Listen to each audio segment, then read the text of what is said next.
Hey everyone, welcome back to Crypto Cash. Thank you so much for joining me here. Hope you're having a fantastic day. Let's take another look here at Solana, see what's going on. Double checking a few key factors. We're going to obviously look at liquidation. We do that every time. We'll take a peek at open interest too, but if you take a look here and kind of zoom in, you can see a nice little pattern here for me. It's absolutely looking pretty solid. We were expecting the price to bounce off this 141 range. It kind of hit like 142.5 instead. So we didn't get that full on bottom out of this local low, but it's a very, very good start. So the likelihood of Solana increasing from here is greater. We got to respect the fact that we haven't broken free from this resistance level at about 148 yet. And being above that is going to be very, very important for us to be able to see that continuation. When you break a descending trend line like we are seeing right now trying to happen, you first of all want to be very, very careful not to just fall into the trap of false breakouts. But more importantly, in this case here, we have to establish range-bound activity before you can establish essentially a continuation of the upside. So the truth is here, we are seeing a pretty obvious little pattern here where the price action is having difficulty getting out of this range here. And once it does, different story altogether.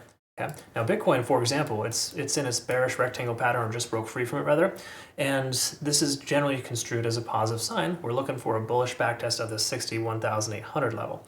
If that happens, Solana could also follow suit, right? It could also do the same thing.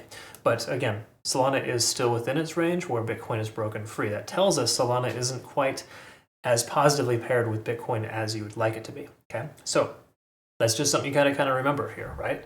Just because you love a coin doesn't mean you have to be an idiot, okay?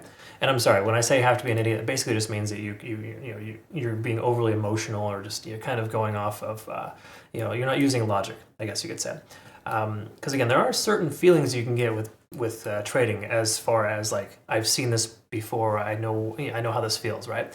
But if you haven't been in the industry for a very long time, you have no feelings to rely on, okay? So do not use feelings. Emotions are the opposite of what you want it to be in trading. So to clarify, for liquidation, we don't have a ton of liquidation here. Obviously, you can see this range being formed right now already. Look at this here. 150 is the upper range between 149 and 150, and 142 to 140, okay? So it's a pretty obvious indication here that we're working within a range. Until we break free from that, we need to presume it's going to continue, okay?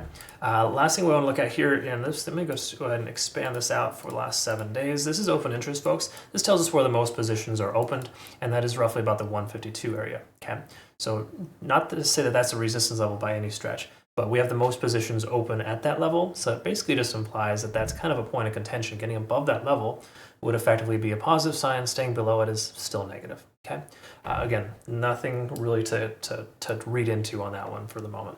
We can, however, see a lot more liquidation down as low as 140, where if you kind of zoom in, there's way more liquidation on the downside than the upside. So Solana may not be done pulling back. Okay, so again, just throwing that out there. And if we do take a look, of course, at liquidation levels, we can see a lot of liquidation. In fact, let me go ahead and change this here to max. And yeah, I mean, basically, when you look at these things here, first of all, it's important to recognize too that, you know, with this amount of liquidation, we got about $1 billion in liquidation down to the bottom here. The delta is pretty high on shorts. We can tell that a reversal might be coming here soon. But if we do take a look here, there are some pretty heavy amounts of liquidation here, down again as low as 140, 138. Okay, so I'll post this playout chart on our Twitter, Telegram, or Discord as per usual. If you're not familiar, it looks a little something like this, where I kind of give you, inclinations as to what I'm thinking is going to happen next with a coin. That's available there for you if you want it. All right, so take a look here at Solana. So Solana, if you look at this and you compare it with Bitcoin, it's not doing quite as well, right? While it's moving similar, it's not quite moving up the way that it should, right? We're seeing a significant resistance at this fib level 0.618. So that leads me to believe we probably see a further downside, or at the very least, maybe just a continuation of this channel until it discontinues one way or the other. But I would say low 140s makes more sense than upper 140s at this exact moment. Okay, again, a lot of different things are going to need to follow through here. We're going to look at some other things too to make sure, but the truth is I'm not super convinced with this current situation being like bullish at all. Okay, we got a significant amount of fair value too, as low as 134, so there's that as well, kind of a complementing factor, if you will, to the downside. If we pull up our macro fibs, let's go ahead and do that because we already bottomed out anyways. Let's see where we're standing here in the SOVAR situation here. We're right there at that 0.382 fib level. So if the price doesn't end up pulling back, you can kind of see these obvious levels of support: 134, 135, and then of course 141. That's, as per usual, been a pretty consistent number, that 141. In fact, I have an alert here that wasn't triggered for a potential area of consideration for a long. Now, I'm not just going to jump in now because I had that, but that was essentially a missed opportunity because I had my alert set too low. It's all right. I was sleeping anyways, wouldn't matter. So taking a look here at the RSI, we saw a nice little pivot off of 50 in the RSI. This is a good sign. Absolutely positive. Money flow index still in decent shape. MACD is trying to diverge, but hasn't yet. Money flow, again, looking good there. And if we do take a look at our moving averages, this is kind of interesting. We're jumping between a lot of different ones. We're still holding above the 20 SMA and the 50. Those are extremely important trend setters that I like to remain above. So that really gives me some confidence here that the daily time frame is still in decent shape, holding above that 145 level. Okay, 4-hour time frame. We quickly look at this here. We can recognize that it's not really all that great. We're below a lot of key level resistances and moving averages. So again, until we break this descending trend, which in most cases runs concurrent with the 20-day SMA, we could even just draw this guy out here as well. Until we break free from this, we have no reason to consider a long position with confidence.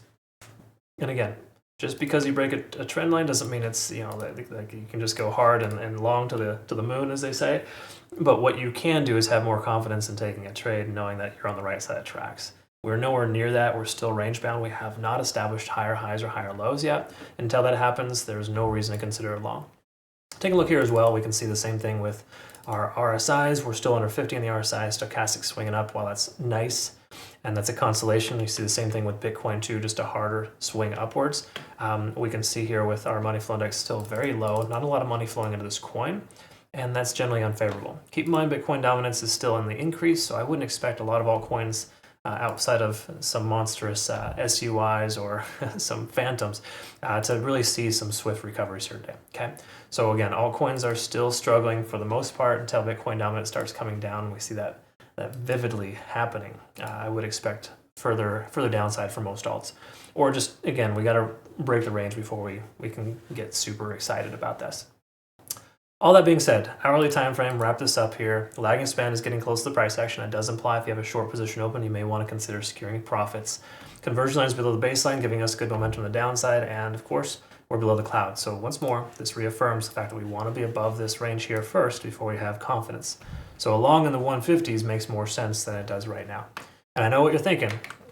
Well, why don't I just take a long from 146 to 150?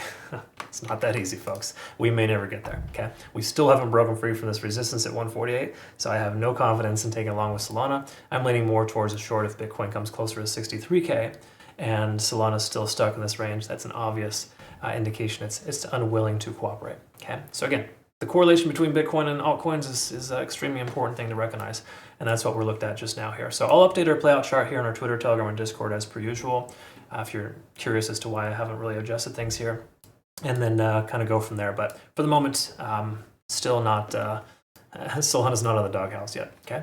All right, folks. Quickly to note, link down below, make sure you check out Bitunix, not just for them being an awesome partner for us. They have a deposit bonus right now, so that applies to anyone who's using it. So make sure you utilize that and take advantage of that. It's a really awesome reward. Link down below for that if you're curious. Thanks again for your time. Look forward to seeing the next one. Have a good day.